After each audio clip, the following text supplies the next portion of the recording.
Hello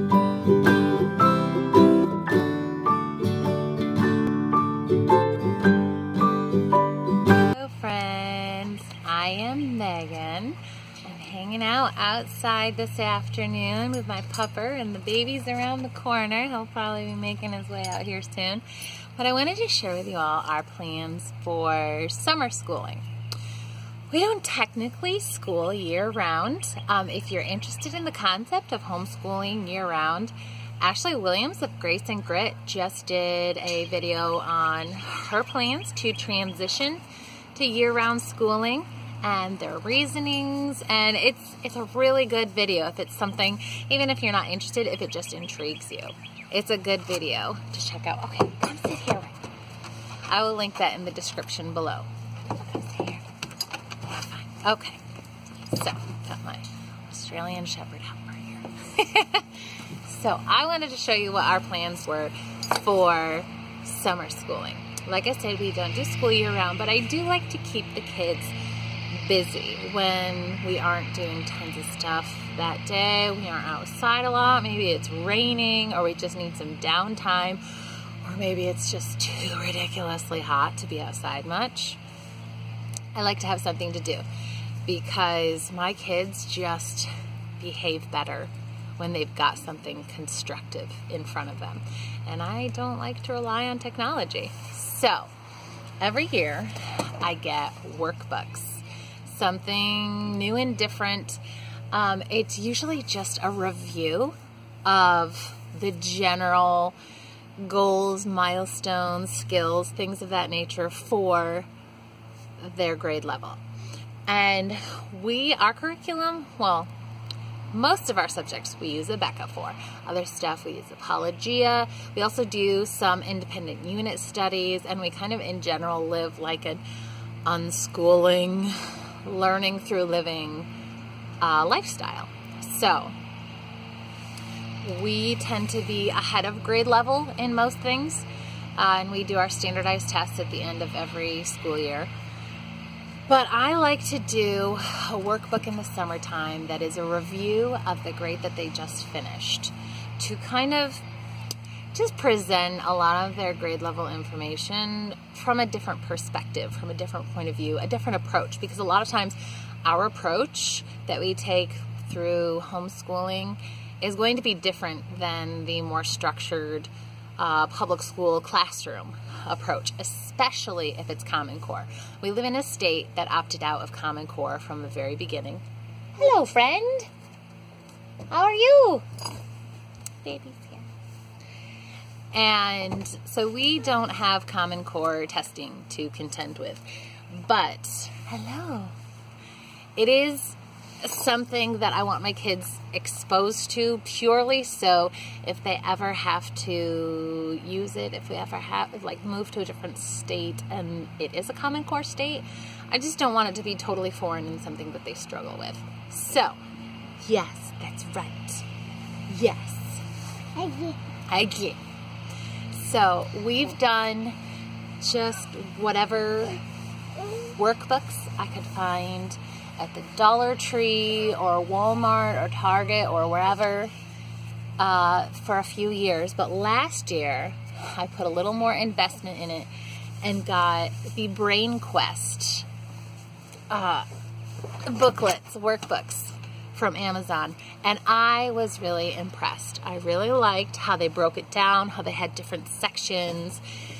And so this year I went with Brain Quest again. Hey, hey, hey! Woo!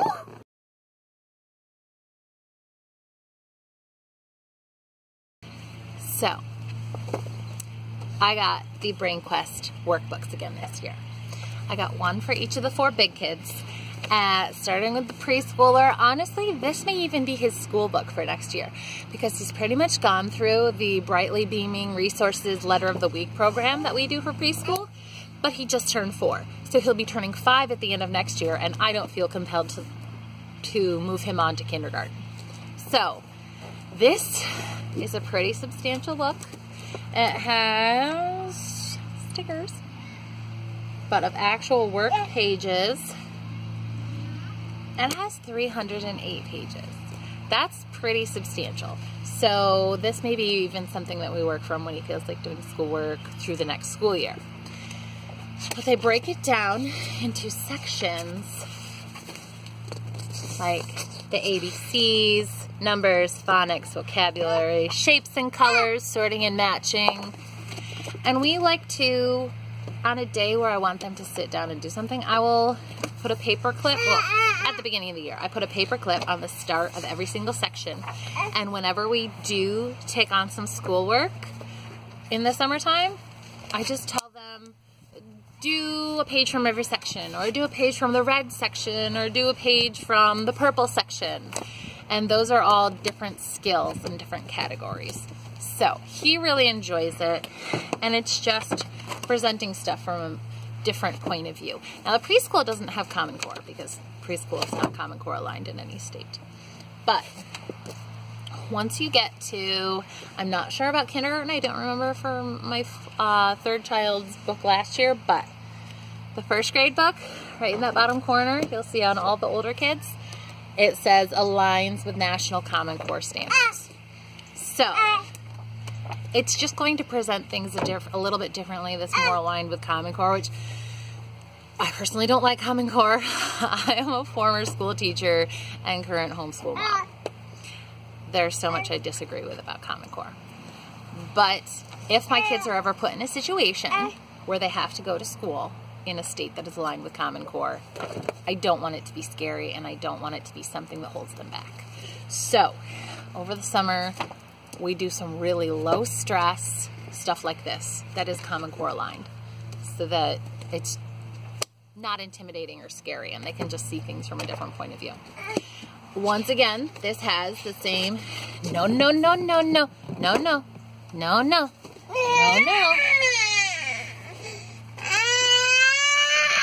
You're okay. I'm the meanest mommy in the world. But this has the same sections, well, not the same sections, but it's broken down into sections like the preschool book. And so I can put a paper clip on the first page of every section and give them an assignment. And they don't do like all of the phonics in one day. And they don't do all at one time, all at once, right in a row. They don't do all the spelling in a row. They don't do all the vocabulary in a row. There's math as well. Addition and subtraction, math skills, telling time, sequencing and sorting. They don't do all of that stuff at once. They do a page or two here and there. I also got the third grade book for my third grader and the fifth grade book for my fifth grader. The other book, do you want to play with these? Mr. Picky Pants. The other book that I got, that if you saw my Usborne book haul, or unboxing, whatever it was, both, I got this, the Usborne Creative Writing Book. Now this could seriously be an upper elementary, lower middle school language text for an entire year. This thing is amazing. It teaches the language mechanics and grammar and pretty much everything a kid that age needs to know about story writing. And it starts so basic and gets them involved in writing their own story. Now, this would be ideal to have one book per child because it gives them the space to do everything right here and personalize it. But I will probably just use it with my older two since they're in the creative writing kind of, that's a skill they need to work on, or they're capable of doing. My first grader, not so much. Yes!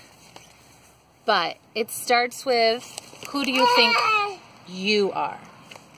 And ask them about their name, what they look like. They have them describe themselves. Talk about where they live, 3 things that make you laugh, 3 things that make you cry, 3 things that make you angry. What are your hobbies? What are you good at? What's your greatest strength, your greatest weakness, your greatest fear? If I could be invisible for a day, what would I do?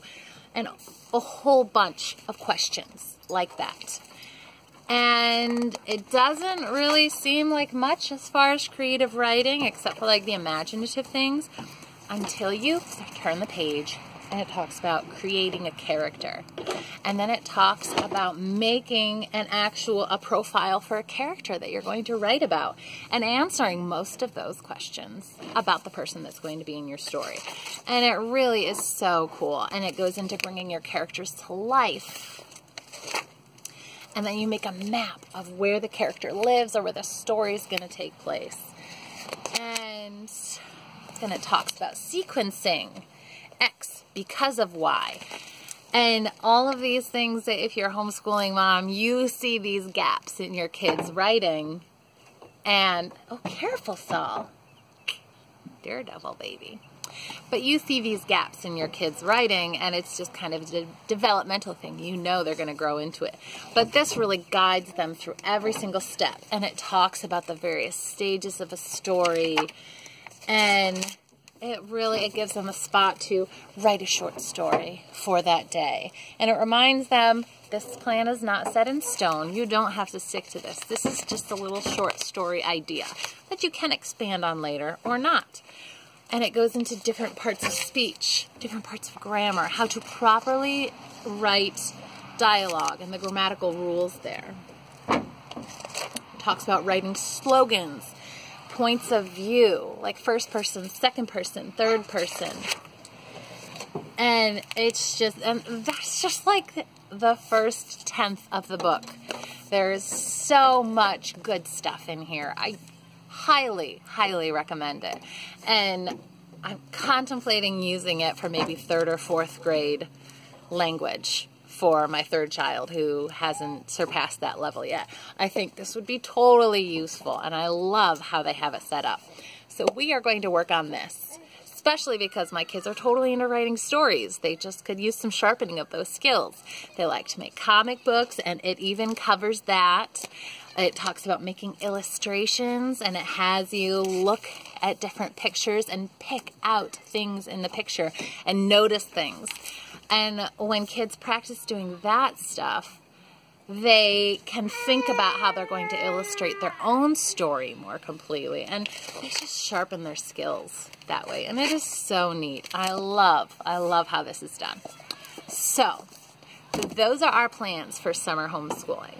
If you do anything in the summer as far as structured schoolwork, I would love to hear about it. Let me know. We are also going to do lots of traveling, like day trips, maybe some weekend trips, going on a week-long vacation as well. All the usual stuff that we do along with our gardening and homesteading and animal raising and nature walks and hiking and parks and the science museum. So we do a lot of fun learning, but we also do a little bit of structured learning. And I would love to hear about your plans, even if your plans are a whole lot of nothing. Let me know in the comments below. If you like this video, feel free to give me a thumbs up. If you like my channel and what I have on offer, please subscribe so you don't miss any more videos in the future. I would love to hear from you in the comments. So leave it below. I try to respond to every single thing because I love chatting with the people in the community. Thank you again and have a great afternoon.